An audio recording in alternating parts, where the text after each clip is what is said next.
do enjoy reviewing other cars. Actually, I don't do car reviews per se, I do EV reviews, which means factoring in the car's range, performance and batteries relative to price is the main factor. And of course we have our benchmark, Tesla. I do these reviews as a car enthusiast, but also as a Tesla investor. It's a shame though, as there are so few EVs to review, but actually two EVs that have caught my attention are the Hyundai Ioniq 5 and the Kia EV6. What mainly caught my attention was the 300-mile range. Now, when we have EVs hitting 300 miles of range, that starts to feel like it's getting a bit too close to home as a Tesla investor. Don't get me wrong, I really want to see an electric future and everyone doing their part to progress the transition from fossil fuels. I really do want to see competition, and the competition do need to hit a 300-mile range. I am a big investor in Tesla too, so somewhat conflicted. I am of the belief that Tesla have done what I could only describe as engineering magic that no one is ever going to come close to, and Tesla is so far ahead on everything when it comes to electric cars, so that when I see an ICE company valued at only around $60 billion making cars that are creeping up towards Tesla on range, well, it gets my attention. Look, I'll be honest, whenever I do these analyses, I do start off biased. No one can come close to Tesla, there must be a catch. And then I start my detective work to see what it is they're doing to claim such numbers. Anyway, the Hyundai Ioniq 5, a crossover SUV in a similar market to the Model Y, is hitting 303 miles of range, and the Kia EV6 is reaching 310 miles of range. Now firstly, I've researched this from about 5 or so different sources, and they all seem to be claiming different ranges. There doesn't appear to be a direct source. In fact, the official website has Kia at just 300 miles. I'm going to go with the data from Clean Technica, which seems to be about the longest ranges stated. Actually, all companies that manufacture EVs are very coy about their data and don't seem to like to mention it on their website, except for Tesla of course. But Xpeng actually isn't too bad either, but even the likes of Ford make things very ambiguous and unsure as to what they exactly mean. Okay, let's get started with the Ioniq 5 and compare it apples for apples with the Model Y. Now, the Ioniq is a good looking car. I can understand the appeal. I could also understand why some people might prefer it over a Model Y, at least currently. Tesla make cars with timeless designs. Tesla make interior updates and change the headlights and a few other items, but the overall shape remains the same, as we've seen with the Model S. In 10 years' time, the Tesla Model Y will look very similar to what it does now, whereas the Hyundai would have likely already had 2 new redesigns to stay up to date with the latest trends, and further adding to cost and reducing economies of scale. Just one more way Tesla can reduce their costs. In addition to that, I'm going to assume that the Ioniq does not have as good a drag coefficient as the Model Y either, a major factor that goes into Tesla's designs. Let's compare the Ioniq 5 to the long-range Model Y. Firstly, the Hyundai is using a slightly bigger battery at 77.4 kilowatt hours compared to 75 kilowatt hours for the Model Y. They're both using nickel-based batteries. Hyundai is more of a budget brand, so I think they could have gotten away with LFP batteries and just offered 200 miles of range, but they've chosen not to go in this direction, the same for just about every other legacy auto. The dimensions of the car are similar, the Ioniq being 182 inches long and the Model Y 187 inches, and the Y is also slightly wider and higher, but all within the same ballpark.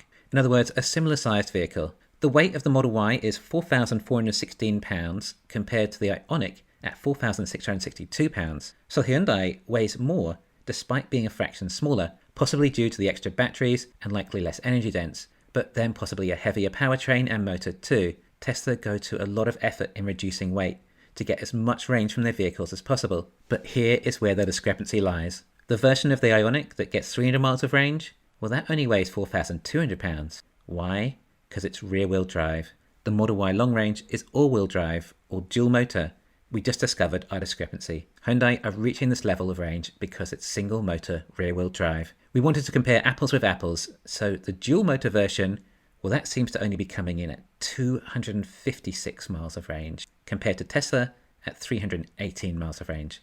This is a big difference. It also becomes exponentially harder for every mile of range you want to generate, i.e. the Tesla has 62 miles more range than the Hyundai, which is 24% more range, but it's a lot harder than simply adding 24% more batteries in the car. Not to mention, whenever you add more batteries, you're always sacrificing more handling and performance, along with the extra price increase. As for the actual performance, Tesla goes 0 to 60 in 4.8 seconds, compared to the Hyundai at 5.2 seconds, which may even be the rear-wheel drive version. The all-wheel drive version might be slower again. Like I say, they don't like to give out the specs, I guess because they can be easily compared to a Tesla, and on paper, they fail miserably, just like all the other EVs.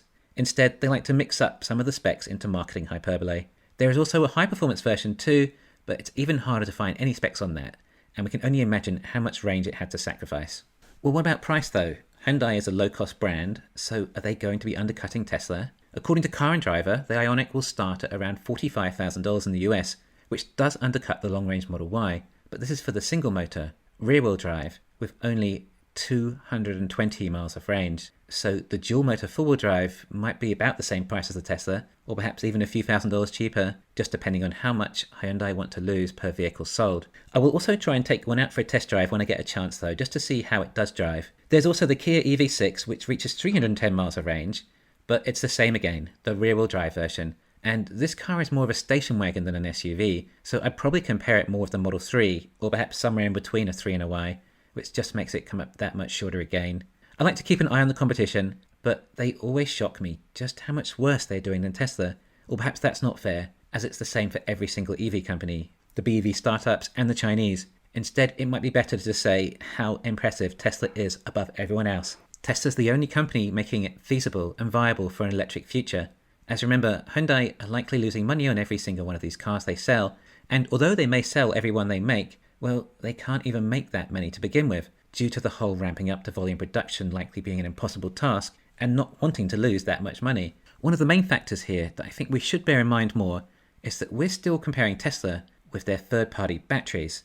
This isn't even Tesla with Tesla's in-house batteries. Tesla are about to leapfrog themselves in technology. If Tesla are this far ahead now, they are about to leave the competition for dust, or even more dust I should say. We've not yet been given the specs for 4680 Model Y. We can only imagine at this stage. The closest thing we can go on is the difference between the Plaid and the ludicrous Model S. I was so impressed with the Plaid that I thought it likely they were using 4680 batteries in there, and some of you can even recall it was just so unbelievable. But they must have been using some of the 4680 chemistry instead, and it made it that much difference already. Even if the likes of Hyundai were catching up to Tesla now, well, it wouldn't really matter, as we're about to see a step change in efficiency. We've been told we might see 4680 production early next year, likely the first ones coming off the line in Texas.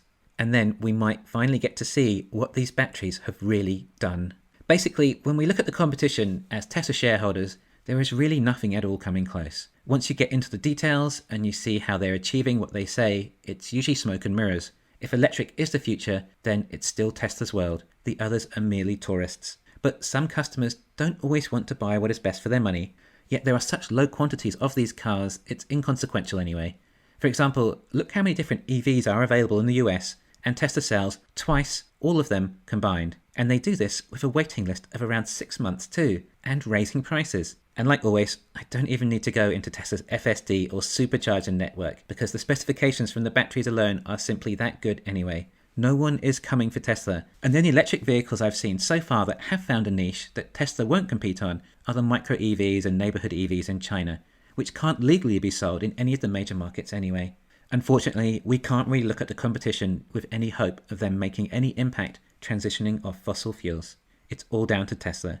Thanks for listening. Please hit the thumbs up and subscribe. You can follow me on Twitter and talk to me on Patreon.